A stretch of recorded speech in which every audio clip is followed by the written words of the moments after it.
वो उस मामले के एक्सपर्ट विक्रम सिंह हैं।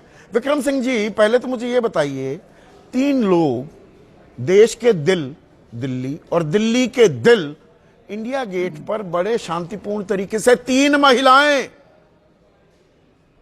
एक बलात्कार की पीड़िता जिसके पिता की हत्या कर दी गई अपनी मां के साथ, और एक समाज सेविका वहां बैठी है, और दिल्ली पुलिस आई और उठो उठो उठो चलो।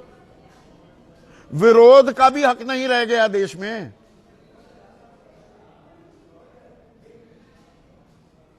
संदीप जी नमस्कार, और सभी विद्वान पैनलिस्ट को मेरा नमस्कार।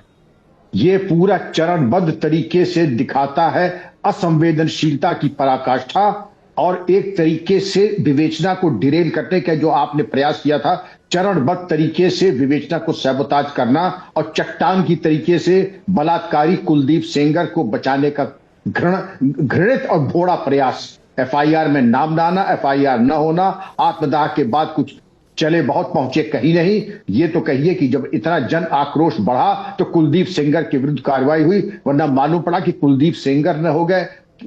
ये कौन से महापुरुष थे जिनके लिए पूरी ताकत लगा दी गई थी इनको बचाने के लिए? बिल्कुल बचाया गया ना, चार्जशीट में नाम नहीं था, बड़ी मुश्किल से एफआईआर में नाम आया गया। हिम्मत ऐसी, ऐसा दुस्साहस, थाने में हिरासत में, पुलिस की हिरासत में पीड़िता के पिता को ऐसा पिटवाया कि मौत हो गई। बिल्कुल नैसर्गिक न्याय ये कहता था कि कुलदीप सेंगर और उनके मकान पे चलना चाहिए था बुलडोजर, नहीं चला, बल्कि उनको एक तरीके से सुपर वीआईपी की तरह से ट्रीट किया गया। मैं जो बातें कह रहा हूं, मैं अपने तजुर्बे के निचोड़ से कह रहा हूं, चीख चीख के साक्ष्य कह रहा था ये दोषी है, दोषी नहीं महादोषी है। एक नहीं 1000 साक्ष्य मिल रहे हैं संदीप जी, एक नहीं 1000 साक्ष्य मिल रहे हैं, लेकिन वाह, इनके लिए तो लगता है कि कोई कानून ही नहीं है। मैं आपसे कहता हूं, धारा 5 पर जो पॉक्सो एक्ट का है, पब्लिक सर्वेंट में नरसिम्हा राव केस में सुप्रीम कोर्ट ने व्यवस्था दी थी कि पब्लिक सर्वेंट है एमएलए। मैं वही उसी सवाल पर आ रहा था। नहीं सर, ये थोड़ा सा ना दर्शकों को समझाइए, ये बहुत जरूरी है। पॉक्सो एक्ट, क्योंकि ये नाबालिग थी, बाद में बालिग हुई, ये भी बताने की कोशिश की गई। पॉक्सो एक्ट में धारा 5P होती है दर्शकों, जिसमें उस व्यक्ति को सजा दी जाती है, प्रावधान है बाकायदा की सजा मिलेगी ही मिलेगी।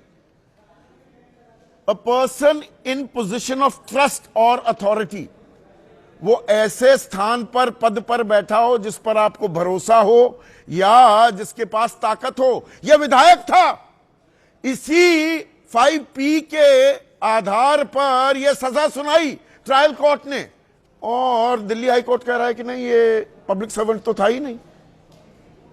मतलब एमएलए पब्लिक सर्वेंट नहीं होता।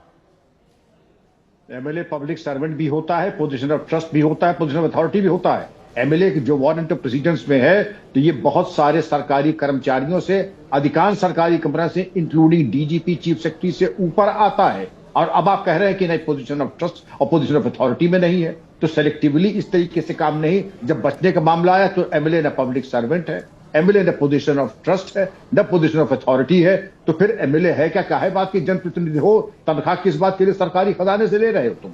और इन तमाम बातों के बाद संदीप जी, पूरी सिस्टम ने इनको बचाने की पूरी कोशिश की, और जो हमारे एक मंत्री जी ने जिस तरीके का उपहास और संवेदनशीलता का प्रदर्शन किया, इतना भोड़ा प्रदर्शन मैं समझता हूं पिछले 25 साल में देखने को नहीं। ये सिलसिला बनता जा रहा है क्या विक्रम सिंह जी? 10 अगस्त 2022 को गुजरात सरकार ने बिल्किस बानो के सारे बलात्कारी, 11 जो बलात्कारी थे, उनकी सजा माफ कर दी थी, सजा माफ कर दी थी। शो में मैं था, आपके शो में मैं था। ये और किस तरह से ढोल नगाड़ों के साथ, मिठाइयों के साथ, फूल मालाएं उनको पहनाई गई, मानो वो देश का सम्मान कर रहे हैं, गोल्ड मेडल जीत कर आए हैं। सुप्रीम कोर्ट ने 2 साल बाद इस फैसले को गलत ठहराया था।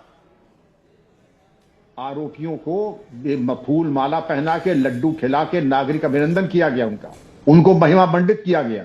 वो भी एक बदनुमा धब्बा था शासन प्रशासन के ऊपर, और उतना ही बड़ा बदनुमा धब्बा ये आज लग रहा है जो पीड़िता के साथ अन्याय हुआ। और पुरुष पुलिस कर्मियों ने, पैरामिलिट्री ने, पुरुषों ने इन बच्चियों को और योगिता को स्पर्श करके हटाया। एक सामान्य प्रक्रिया ये है कि अगर कोई पुरुष किसी महिला को स्पर्श भी कर दे, उसका तुरंत उसका सस्पेंशन और विभागीय कार्रवाई होनी चाहिए। लेकिन यहां तो छोड़ दीजिए, nothing shocks and surprises us any longer. ये कहते कि वही तो छुआ और कहीं, और आप कर क्या लेंगे? इससे ज्यादा फूहड़ बयान मैंने कभी सुना नहीं। आप कितने हल्के में ये चीजें ले रहे हैं, जहां ये कहना चाहिए जीरो टच, रिस्पेक्टेबल डिस्टेंस होना चाहिए महिलाओं के साथ। एक सम्मानित महिला हमारे साथ बैठी हैं, एडवोकेट भी, वो बताया मैं गलत कह रहा हूं। डिस्टेंस भी रखना जरूरी है, और स्पर्श की बात तो दूर है, किसी भी सभ्य समाज में, सर्विस में, कम से कम मैंने ये इंश्योर किया था, किसी महिला को किसी अधिकारी का स्पर्श किया तो पहले सस्पेंड होगा, बाद में जांच होगी, फिर जांच बाद में होगी। लेकिन ये चीज अस्वीकार्य है हर तरीके से, और अगर जीरो टॉलरेंस हमने नहीं की तो हम एक तरीके की नहीं, हम संवेदनहीन हो गए हैं। और मैं तो यहां तक जाकर कहूंगा कि ओम प्रकाश राजभर शर्म करो, चुल्लू भर पानी में डूब मरो। इस तरह की एक कुटिल